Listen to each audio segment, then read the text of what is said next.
Okay, hi again. So we are going to continue to chapter 5, Office Environment Part 2. Okay, previously we have learned, hold on.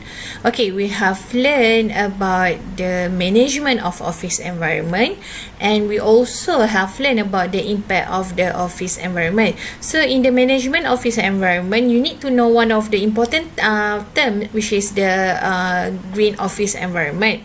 And then in the impact of the office environment, there's another terms that you need to know, which is the ergonomic. So now for part 2, video chapter 4 part 2, we are going to learn about the healthy office environment. Okay, so what is healthy office environment? Okay, so one of the office environment concerns that receive an increased amount of attention is how to provide a healthy workplace for the employees. Okay, so one of the famous term in this healthy office environment is the sick building syndrome. So what is sick building syndrome? It's not the building is sick, but it is a syndrome.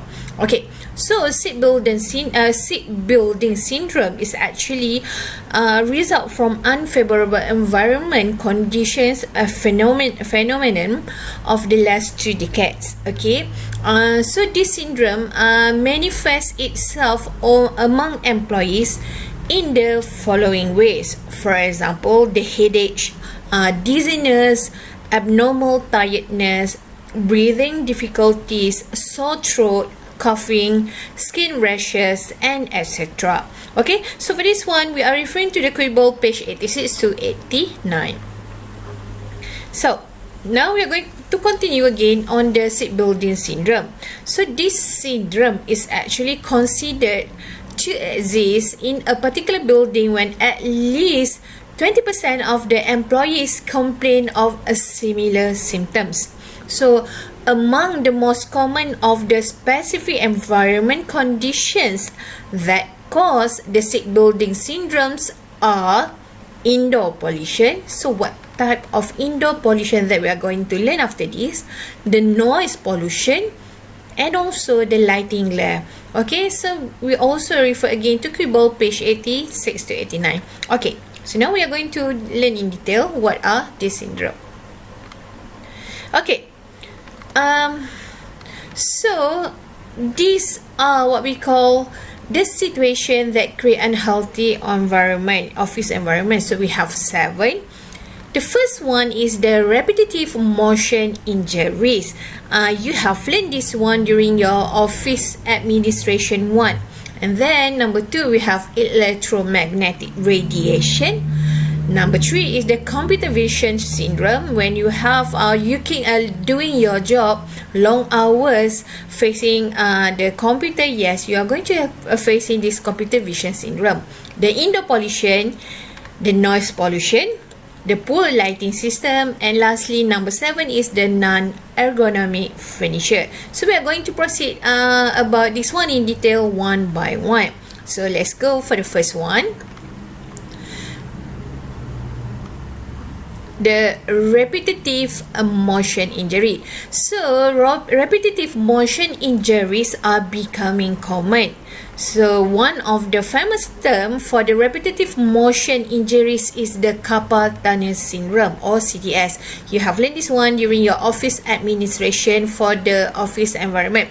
Okay, so this one is the most prevalent of these injuries. Okay, so CTS or Kapatana syndromes results from the long-term irritation of the tendons connecting one's hands and arms. Okay, when you take a look on this picture, you can see that this is example of the Kapatana syndrome. Okay, when you are doing your completing your task, you're doing your job by using the mouse, and you are not having a proper position of the keyboard and mouse, and this will lead to the Kapatana syndrome, or you doing your job for long hours without resting.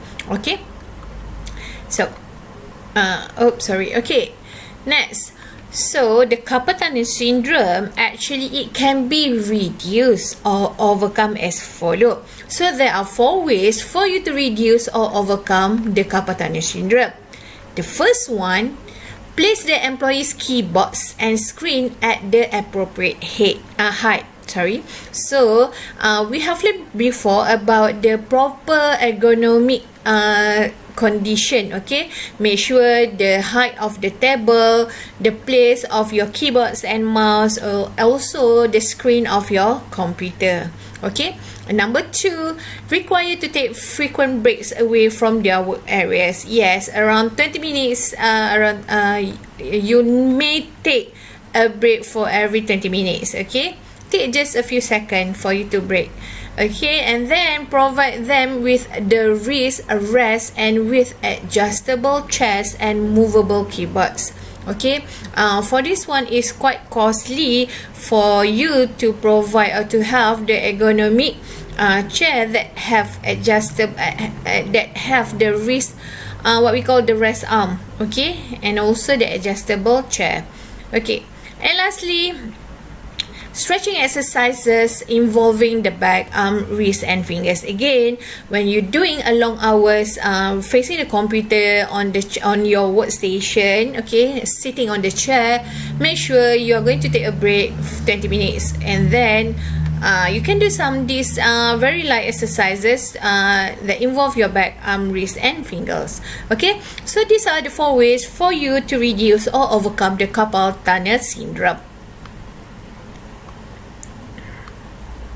Okay, so this is example, the position, the sitting position to avoid you to get the Kapatana syndrome. Okay, you can take all along this one. Can you see that the hand, okay, the wrist of this girl is on the in the end of the table. Okay, so long hours it will affect on your wrist or your tendons at the wrist. Okay, this is the proper sitting for the ergonomic.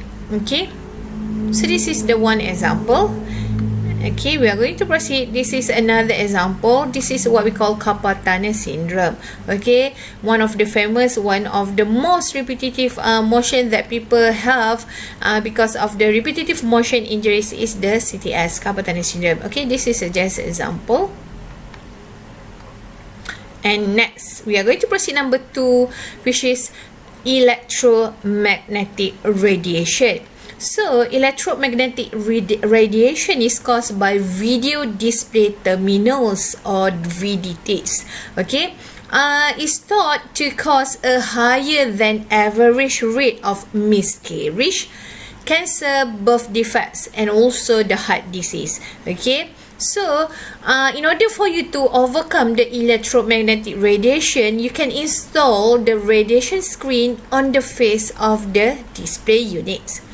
So now I'm going to show you the electromagnetic spectrum. Okay, you can see this one, the radio, microwave, infrared. This one is what we call low energy, low frequency and long wavelength. Okay, so for this one, gamma, X-ray, ultraviolet, this one is very high energy of the electromagnetic radiation. That's why for the girl, especially when you are going to go for an X-ray, they will ask you even you are pregnant or not, because it because the person in charge, they afraid it will affect the baby. Okay, so this X-ray, gamma ray is the what we call the have a very high electromagnetic variation, electromagnetic radiation. Okay, so this is just example of this one. Okay, we are going to proceed to the third one. Number 3, yes, most of us, especially we are doing online learning, distant learning. Okay, most of us spend our times facing the computer for long hours. So yes, the computer vision syndrome is a result of the video display terminals. Okay, and it occurs when the viewing requirements of the task being performed exceed the visual capabilities of the person performing the task. So for example, if you are working hours in 8 hours, but sometimes you have a due date to complete your job, but you need to face the computer for long hour more than you are capable of. Okay, so the impacts of VDTs on the employee's eyesight. Yes, this is one of the main what we call impact of the eyesight. Okay, the eye strain, the headache, the dry eyes, irritated eyes, blurred vision, neck edge, and also back edge. Okay, so this is the computer vision syndrome. So we going to the number 4.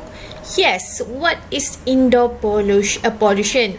I do believe you are wondering what type of pollution do we have in the indoor.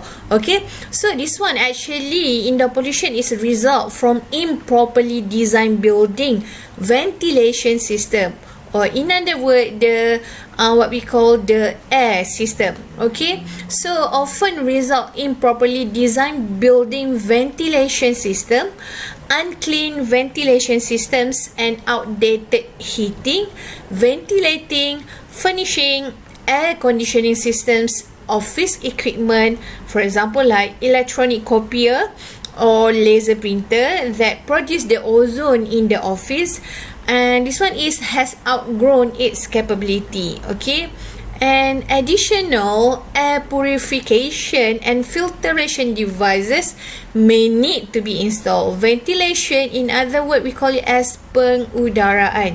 Okay, so that's why you need additional air purification or filtration to make sure the ventilation in your office, because of those factors such as because of the what we call unclean ventilation system, maybe the air conditioning system is quite old. Okay, that's why you need this air purification and filtration devices to help you have a very good ventilation in the office. Okay, next one, number 5, we are going to proceed to the noise pollution. Yes, we have learned about the noise before. Okay, there's many types of noise. Okay, but what type of noise pollution occurs in the office? So this one is high occurrence of high levels of unwanted sound originating from conversation, machines, equipment, telephone, and etc. If you take a look on this picture, okay, one of the employee is making a noise by tapping on the table, and another one is having a conversation in the telephone, but maybe quite loud and disturbing the other co-workers.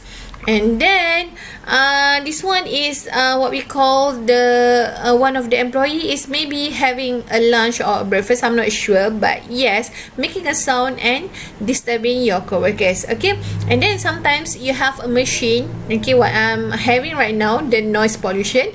Okay, the car passing by in front of my house. Okay, so this one is what we call the noise pollution for in my house, especially my house is now currently is my workstation. Okay, so this is the noise pollution. Now we are going to proceed to number 6, which is the poor lighting system. So the poor lighting system is a glare on video display terminals. Okay, insufficient lighting and also unsuitable lighting and etc. Okay, so this is example of a very general lighting in the office. Okay, and lastly, the last one for the unhealthy office environment is because of the non-ergonomic furniture. So because for this one, you have non-adjustable furniture that cannot be adjusted, and also unsuitable furniture. So according to the picture here, I'm going to share with you is the what we call non-adjustable furniture and also unsuitable furniture. Okay, when you take a look for the first picture, this is non-ergonomic chair. This actually the padding is quite comfortable, but again, this one is suitable for short period in a seated posture. Okay, but this one you cannot be adjustable. Okay, number 2. The backrest may be too short. Okay, so when it cannot fit, either you are too long maybe too high, okay, because the backrest is short, okay, so it will affect your sitting posture.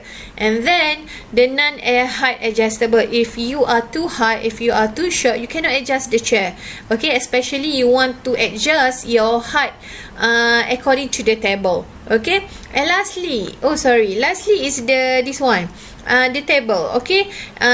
This one is only have one height only and one back position, but for this one it can be the height can be adjustable, and the tension, the tilt tension behind can be adjustable also, okay.